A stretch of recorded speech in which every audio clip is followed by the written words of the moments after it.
Hello, welcome to a new video. In today's video, we're going to take a look at the top teams for the Open Ultra League. Open Ultra League is currently available, as said before in a video as well. If there are some nice legend teams, then I might make a video towards like top teams again. And yeah, we're going to have some very nice teams here as well. We're actually going to have here today as well a team that doesn't require any XL kidney. So for the people that live without XL kidney, which is kind of understandable to be fair, we have something for you here as well. But anyway, feel free to leave a like and subscribe to the channel. Before I start, big shoutouts to Broguiere as well. They basically collected most of the teams here as well. So yeah, shoutouts to you guys. Thanks so much for helping me out as well. I help them out a lot of times with new cups, so it is a great time there. But yeah, shoutouts to Broguiere for this one. Link always in the description. If you want to host your own tournament, always kinda great. You know what's also kind of great? Here is going to be the first team where we don't actually even know directly which kind of order they're in, but we want to have here the Zygarde complete form, the Feraligatr, and the Licky. So, one Pokemon that is only available from Roots, which is great, and we want to have one Pokemon that's insanely difficult to build, I guess, or insanely expensive to build in terms of the Licky needing to be level 50. Yeah, it is definitely a very strong team. That's all that I really want to say about it, because anything else, yeah, it is definitely a very strong team. It is definitely a very overpowered team. It's definitely a very expensive team. And so definitely something that you want to use if you want to climb. But also, yeah, it is just difficult to get. Like, do you have a Zygarde? Let me know in the comment section. How far are you with your Zygarde cells? I think I'm at like 15. Roots are not mine. All the time when I do roots, I never get the cells. I know how they should appear, but I have no idea. Then let's go on to team number 2. Moving on to team number 2, we're going to have here Tyrannosaurus at that, as well as Wholesome, with a team that is quite classic. We're going to have the Tentacruel Mandibuzz line there, together with the Talonflame. Oh, Poison and Dark. What a surprise. It's very good together. It is very good together. There's no doubt about it. We want to have Talonflame in the back. Talonflame, to be fair, most likely currently the best Pokemon for the Open Ultra League. I feel like this Pokemon is so strong. I guess you can argue that maybe Sasops like the Drapion might be even a bit better than this Pokemon, but still, Talonflame is just so strong. Literally, I feel like every kind of meta change towards it kind of made it even better. And you see it even also in the Great League, this Pokemon is everywhere. In the Ultra League, this Pokemon is everywhere. Talonflame is one of the near perfect Pokemon in terms of what they kind of want to achieve in terms of being a fire type. So yeah, very good team here. For sure, I recommend you any team anyway here, so I don't really have to say it. Let's move on to team number 3. Oh, look at this. We're going to have here Shadow Swampert in the lead. There was also a team, I think, with the Shadow Feraligatr in the lead. I don't know which one was which, but we're going to have here Swampert, or then, yeah, again, Feraligatr in the lead. We're going to have Drapion as the Sasop and Drifloon on the back. Double answers to grass type Pokemon in the back is always kind of nice, and definitely helps out, especially that Swampert.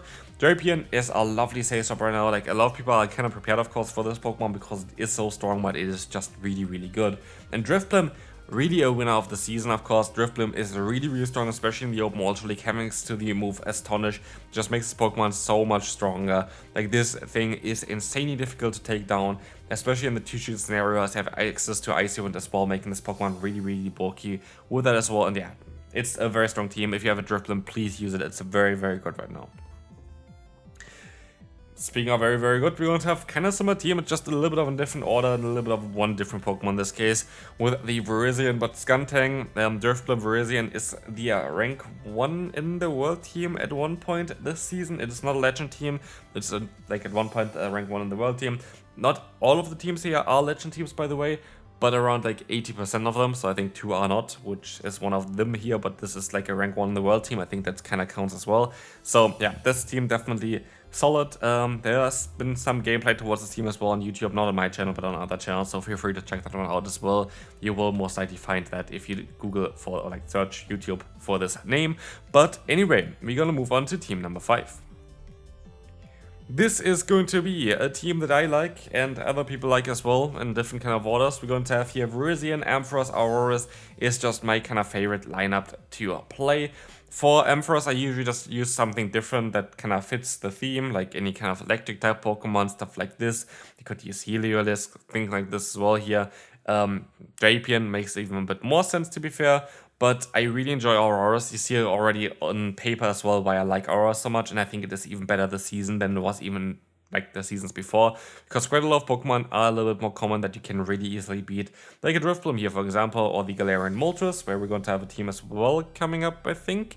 But yeah, they definitely Aurora's a very, very good Pokemon. And also Ampharos got a double buff basically here with Brutal Swing, Trailblaze, making it a very interesting Pokemon to use.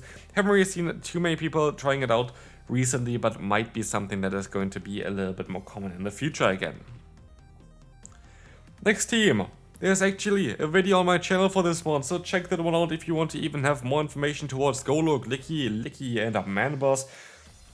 Short here real quick, one issue for this team which I didn't really enjoy, but this team itself was very, very good, by the way. I would recommend you to run this team. Is Virizion. Virizion lead is a little bit tricky for you to deal with because both Golurk as well as Licky are going to be a bit of an issue for this one. So I don't really like when you have a lead and the Sasop being weak to a certain Pokemon. If you encounter that in the lead, it is a bit tricky. Another thing for this team which is a bit awkward is Gustlord. Gustlord can be a bit tricky as well. I was usually able to deal with it because I usually encountered in a position where I was definitely in a better spot. For example, like against Licky, it came in I think before, and when I had like energy on Golurk, it's kind of fine. But otherwise, Gustlord can be a bit of a tricky one. But anyway, that's team number 6. Let's move on to team number 7. Oh wow, we're going to have Galarian Bird here. Galarian Bird, we're going to have a Sandcastle, and we're also going to have... I messed up the graphics a bit, so I had to just make a cut here real quick to change some stuff. But yeah, we're going to take a look at this team here with Moltres in the Galarian form, Pelosand, which most ideas as Tonish. As Tonish seems very interesting on this Pokemon. Kind of would like to try it out as well, maybe for myself. Didn't know that this Pokemon actually learns Astonish, but yeah, Pelosand as well as Hippowdon.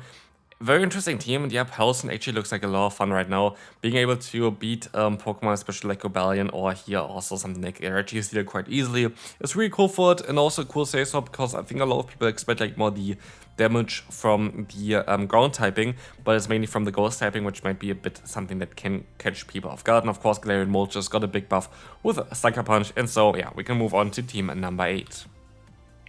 Which is going to be great, because it's going to be the No XL team here. We're going to have a team with Feraligatr, Dragonite, as well as Venusaur.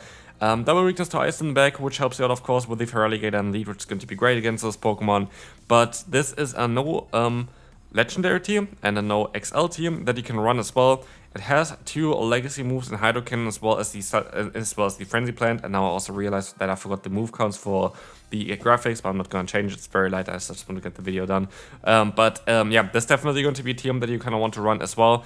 Looks like a solid 1 and 2 do, and we can move on to team number 9 now.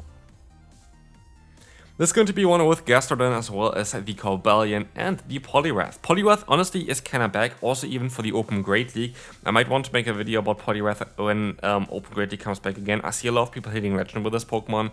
Very interesting one there. Double fighting types with Gastrodon. Interesting, because you have 2 fighting types here that have coverage, of course, for flying type Pokemon, which might be otherwise an issue for the Gastrodon. It does make a little bit of sense. I could see Poliwrath as a better Sasop here, by the way, for this team. But yeah, this is going to be it for this one. We can move on to the final one for today, which is going to be here one that is going to be a bit more classic from like Pokemon that you saw already in the season before. We're going to have Giratina, Feraligatr, Talonflame. Very solid lineup here. Yeah, from 2 very top players there as well that usually win a lot of regionals as well. Like they're very good at the regionals, both of them. So yeah, definitely a very solid team here to try out. And that's going to be it for this video. Hope you enjoyed this one. Yeah, sorry, it was needed to do it a little bit faster here today as well, because I was a bit running out of time. But at least you have 2 videos for today still. Check out the video early on, and I'll see you tomorrow. Bye bye.